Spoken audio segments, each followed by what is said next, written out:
we started today by talking about how vibrations turn to thoughts and thoughts turn to things. In other words, how do you create your own reality? How do thoughts turn to things?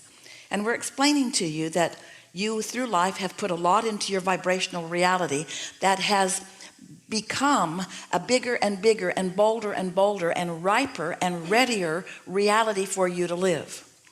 But you've got to be in the receiving mode of it. And so we've said to you some time ago, just get into the vortex. You've got to be a match to what's in your vortex in order for you to live in what you want to call manifested terms, what's in your vortex. And while many of you were able to accept that there is a vibrational reality, we began hearing from you things like, well, how do I get the money out of the vortex and into the bank? I accept that it exists, but so what? It existing and not being out here where I can play with it isn't very satisfying. And so we began giving you more understanding of how it's about you setting your receiver to the frequency of the transmitting vortex. You've got to have your frequencies line up, which means you have to be expectant of what's in there, or you cannot experience it. And so then we began talking more and more about you being the reason that these vibrational thoughts are turning more and more to accessible, seeable, hearable, smellable, tastable, touchable things.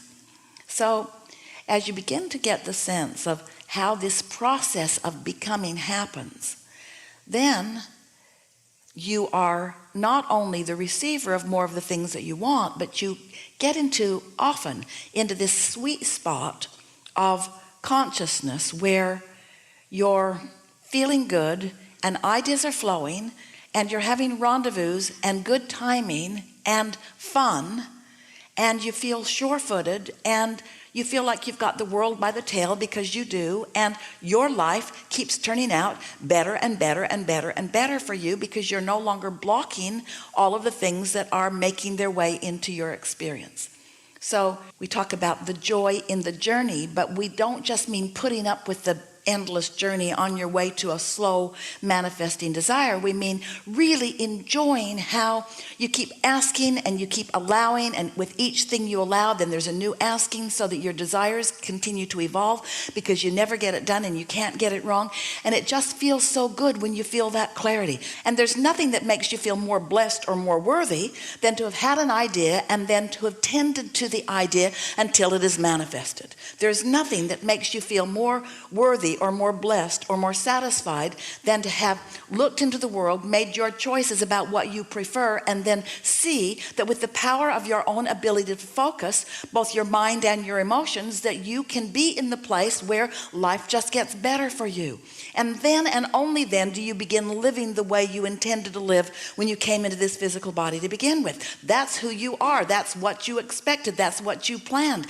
And until you're living that way, you're not ever going to be satisfied. It must be that way for you. Life helps you to know that you want something. At first, you're not a good vibrational match to it, because it was the absence of it that made you even aware that you wanted it.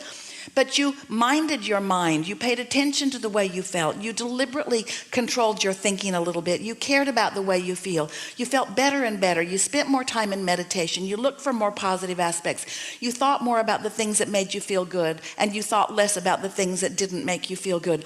You found your footing. You started feeling good, and then thoughts began occurring to you, and those thoughts began manifesting, and your timing got better and better, and you knew you were doing it. You knew that with just a little bit of effort, far less than it takes to learn QuickBooks on your computer, you've got this going on, and your life is reflecting the improvement in your vibration. And now you are the deliberate creator of your own experience. So then this wonderful thing happens, because you become one of those who is creating deliberately and not so fixated on the outcome, just enjoying the process of the never-ending becoming. Because what you notice is, as soon as you get something that you've been wanting, you begin to want something else. So there's always going to be that somewhat of a gap between your giving birth to it and it gestating and you receiving it and it coming into full manifestation. You're not ever going to be standing in a position where you've got a whole pile of everything you want all around you. You're not ever going to get there. It is not the nature of eternal beings. There's always going to be something new that you've asked for that you're on the way to. There's always going to be something more that you've asked for that you're on the way to. There's always going to be something more that you've asked for that you're on the way to. And it's the on the way to that's life. It's on the way to it. It's on the way to it that is that sweet spot. It's on the way to it. It's on the way to it. It's the unfolding of it. That's why everyone who has ever existed, that's why all of us are all focused forward with all of you right here and now. This is the leading edge. This is where manifestation is occurring. This is the happening ground of creation. This is where it is. And we're all focused there with you. And when you stop leaving it to someone else and you stop pouting about what's not happening to you and you take your own bull by the horns and you acknowledge that you are the creator of your own experience and you let the energy that creates worlds flow through you, now you're tuned in, tapped in, turned on. Now you're living life the way you've intended. Now life is the way you meant for it to be. Now you got it going on. Now that's the way you mean to be, in the state of eternal becoming, conscious becoming. I saw it, I wanted it, I wasn't aligned with it, I felt better, I focused my mind, I felt ease about it, I allowed it, it happened. It happened, it happened, it happened, it happened. Things are always working out for me. This is the way you mean to feel. This is the way the larger part of you does feel. So, but much of the world, instead of looking for that sweet spot and finding it and reveling in the creative process, most are looking at the results of what others have done. So they're sifting manifested stuff into piles and complaining that their pile's not bigger, that somebody else's pile is too big, completely missing the point of creation and offering their attention to it in the action form instead of into the mind thought form that is really where it's at. You following? So much action applied after the fact of sloppy creation, trying to compensate for sloppy creation through action and then failing. That's what most people are doing, instead of getting out ahead of it and thinking the thought that will allow it to be. If you're looking at what is right now, first of all, we love you so much, you're looking at past tense. But if you are caring about the way you feel, now you're tending to what's actively going on. And now you get to be in on, oh, and it's what you want so much. It's what you came for so much. You get to be in on the turning of the thought to the thing. You get to be in on the turning of the thought to the thing. You've already chosen the way you want these things to turn out. And now you're in on witnessing the universal forces assisting you, agreeing with you, supporting you, mandating you, blessing you, you see. So good to be physically focused. And it's so good to be non-physically focused. And it's so good to be witnessing this eternal, expanding, creative experience. We are all eternal beings. It's time for you to, instead of trying to prove your worthiness, just feel worthy. Instead of trying to explain what went wrong, just let it go right.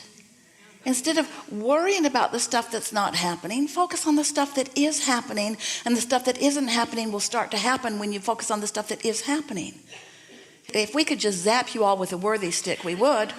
But there isn't anything that will cause you to feel more worthy than to have wanted something you don't have and felt yourself give birth to the idea of it and then to doubt it. And then to recognize that you were doubting it and then do something about that doubt, either by ignoring it, changing the subject, or by speaking general enough about it until you began to soften your resistance about it. And then to feel the ease sweep over you and begin to feel yourself believing it. Do you know that there is as much movement in you moving from doubt to belief as there is from something turning from a thought to a thing? The big movement is in you moving from doubt to belief, or just from doubt to not thinking about it. Because if you're not thinking a thought of doubt, it will prove itself to you and you will believe it. Ooh. So when you say, show it to me and then I'll believe it, we say, okay, just stop thinking about it for a little while and we'll show it to you. And then you can believe it. How about that? Show me and then I'll believe it. Okay, but you got to stop thinking about it altogether, because every time you think about it, law of attraction's got you over there where you were last. And where you were last was doubt. And as long as you're focused on it in doubt, you're not letting it move. So if you can stop thinking about it, we'll show it to you. That's the way the universe is working with you. So? Focus. Pre-paving. So it's not just focusing thought, it's focusing emotion. It's thinking for the purpose of the emotional response to your thought. That's really what you're about. Thinking with attention to the emotional response to your thought. So for a while now, do you know about focus wheels? We were teaching a focus wheel as a way to help you take a thought that you felt pretty good about and then sort of round up other thoughts that supported it. That was the purpose of the focus wheel. So we talked about the merry-go-round in the playground, how the kids are on it and they've got it going really fast, and if you try to get on, you just get spun off into the bushes. You can't get on.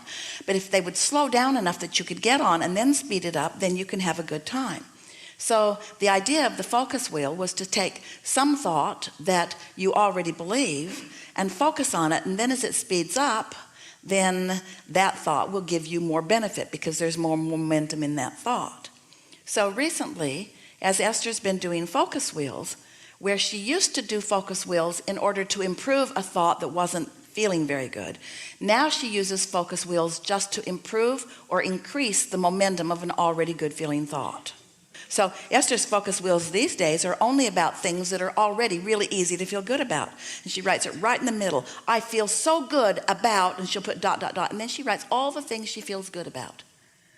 And just goes around and around and around and around and around until she focuses on what already feels good, until she gets that momentum of what feels good going. And do you know a momentum of what feels good going, you know what it does to the things that you've been worried about? It blows them off the track. In other words, they can't both be active at the same time. So it's focusing deliberately for an improvement in the way you feel. Let's say you feel satisfied about something. You're just feeling sort of peaceful and good about something. So you just focus on it. Well, if you stay focused upon this for a while, let's say you're making a list of the things that you feel good about, what will happen is that feeling of peaceful and calm and satisfied, feeling good, will start to feel like eagerness. It will start to feel like enthusiasm. You'll begin to feel passion about it. You'll feel happier and more excited about it. So that's a already positive thought that has little or no resistance, now gaining enough momentum that it has true power. You kind of get the sense of this? That's where most of you are at these days. You know the difference between something that feels good and something that doesn't feel good. And we want you to know that the things that don't feel good, it's not about the lover that left you. It's not about the job you didn't get. It's not about the money you don't have. It's not about the condition you think you're living. The negative emotion that you feel is always, always, always because you're focused upon this in a way that your inner being is not. And so you have, by your attention to this and by your attitude and choice of the way you're looking at it, you have caused separation between you and your inner being, and that's what you're suffering over. You're not suffering over the loss of money or the loss of a lover or the loss of anything. You're suffering over the pinching off of the resources that feel so good when they are there. And for those like you, the more that you are allowing, deliberately allowing connection to who you are, the more you can't bear it when you are not in full connection. So lists of positive aspects and things that you appreciate, making pages of those are obviously very good. Did you hear him? Making lists of positive aspects, writing pages of things that you feel good about is helpful. And we say it's only helpful if you're feeling good when you are making the list. If you wake up and you're ornery and you say, I need to write some positive aspects about some things. Well, every subject is two subjects. So every time you write what you think is a positive aspect, what you really do is activate either the absence of it or a negative aspect.